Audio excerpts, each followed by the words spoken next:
Peer pressure. Everybody like I think it was, you don't realise, because I mean, I must have been quite young at the time. I think I was in like junior school. So, and how much you're influenced by, even then, like by the media. And I didn't realise then, because it was either, why couldn't I just like both? Because like now, you know, I listen to the old Duran Duran stuff and I think, you know, great pop songs. But then it was like, no, can't listen to that. Crispian, what do you think about comeback tours and the likes of Culture Club doing all over again? I hope they do well. I hope the Duran Duran sells lots more albums and everything, and I hope they all, you know, make loads of money. And no, but do you cringe when you watch bands like Culture Club doing it all over again? Yes, yes, I do. You just think, God, you really shouldn't be here doing this. Yeah, it's a weird thing though with Culture Club, isn't it? Because they're all like, you know, going out with each other and having these relationships, and now, you know, people have got married and they were gay, and now they're bi, and now the wife doesn't mind, they got kids, and there's a whole thing, and Boy George is totally like talking about it the whole time, and you always wonder, like, I wonder if the rest of the band are, you know, watching this going, shut up, shut up. It is like a soap opera. I mean, that's probably one of the most intriguing things about it. Just kind of from a voyeuristic point of view. Yeah, people love that soap opera. They kind of indulged a lot in the rock and roll excesses, both Culture Club and Duran Duran, and then crashed and burnt as a result. Is that what happens when you get incredibly successful? It's their job. It's all there.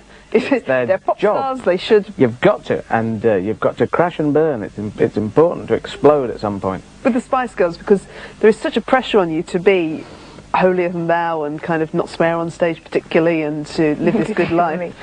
I'm just back off tour. You know what you were talking about, you know, trying to find something to fulfil that gap, and that's what I think all four of us are coming to terms with now, and it is really, really difficult. You know, I'm not saying that I'm going to turn to drugs or anything, but just to get back to be living a semi-normal life, you know, sleeping in your own bed, making your own breakfast. How does it feel then, the first couple of days when you come off tour? It's strange. I'm still going through it. It's like you're up and down all the time. Do you get like a depression then? Yeah, definitely. It's really, really difficult. And how do you deal with it? You just have to get on with it. Being busy is the best thing, and looking forward and moving on, because like, it's, you know, it's exciting to be getting new material together. So, because when you have been on tour and you have kind of been subjected to the rock and roll excesses, haven't you? Yes, I have. I just can't remember it. Yeah, I must have done. Right. It was that good. Yeah, it must be. I must have done something. No, but can you relate to what Mel was saying about the just about that hollow feeling? I think it depends on the person. There's loads of people who can deal with it, and loads of people who just escape in different ways. And you know, I just the only real drag is just with coke, you know, and people get into performing and they get in front of big crowds, and then they start taking coke, and then it all goes pear-shaped, and people really turn into arseholes. You've seen that happening around you? It's not just in bands, I suppose, it's the whole industry that's around you. Yeah, I don't know. Most bands I've met, they're not so rock and roll as the people in the music business.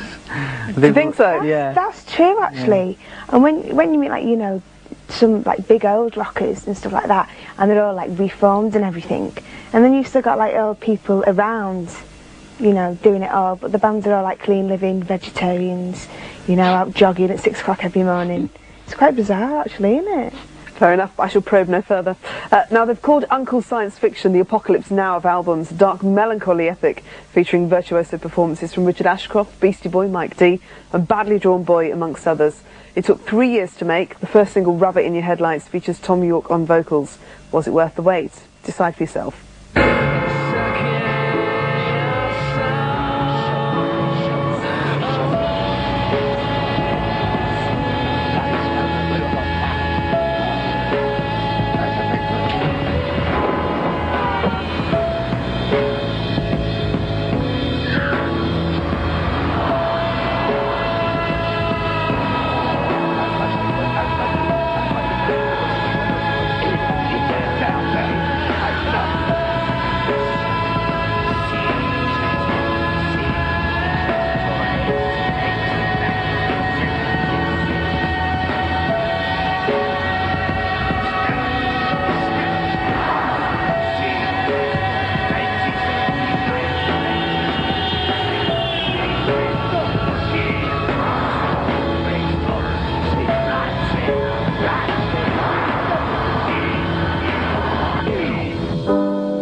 And there it concludes. Mel, what do you make of that? What's your reaction to that video, first of all?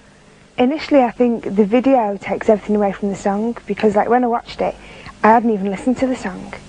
You know what I mean? I think it's a great video. I found it quite disturbing. Yeah. It's pretty horrific. I don't know. It sounds I think weird, it's completely shocking. It's just something you watch over and over again and you just don't want to see the impacts and stuff.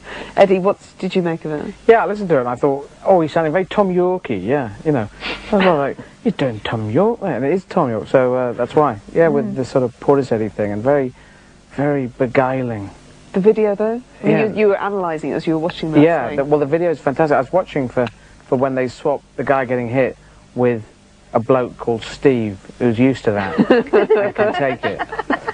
And I can't see the joint. It just takes you in. Crispian, bands are getting dragged along at the moment and feeling like we've got to do a dark and gloomy album. Yeah, are we nihilistic enough to be hip? Type thing. Yeah, you can't ignore what's going on out there. It is very grim. But do you react against that? I do react against it, but I'm very confident that there's a very positive kind of energy and type of consciousness and awareness that's going to break through it and really change the world. I genuinely believe that. Okay, so you're going to be the anti-gloom. No, I think you have to recognise it, but it's one thing just to talk about it and just to, I think for me I can't just do that. I have to try and express the other side, and because I feel it. I don't feel depressed the whole time. I genuinely don't. Mel, do you think music's just become far too morose and kind of wallowing in misery for its own good? There's room for everything, isn't there? I think, there's always been that side of things. But I mean, look at all the pop that's going on as well. It's just all so jolly. There's a lot of exciting things going on for kids, because obviously they're the people who are buying it, aren't they? Do you feel like you're leaving the kids behind, or do you want to leave the kids behind and move on to a more mature audience? And that's something you'll be able to do now. Jerry's left. You could change your video style. There's a good idea with that. You could have all the Spice Girls in the car going down the tunnel chasing Jerry. I do feel like I do want to know the audience. I do feel like I do find it quite frustrating actually, that you've got this sellout gig and then you look. I mean, not to be ungrateful for all the support that we get, but you're giving it loads and you look out there and like some of the kids are asleep and you think you're not appreciating what we're doing. It is quite frustrating. Thank you very much for coming on the show anyway. Crispian and Mel and Eddie. Good night. We'll end though tonight with some music. LA hip-hoppers Jurassic 5, whose Scratchadelic Grooves won them the Best New Artist album at this month's Music Awards. It's time to sign off with the old school flavour of Concrete Schoolyard. Until next time, we'll see ya.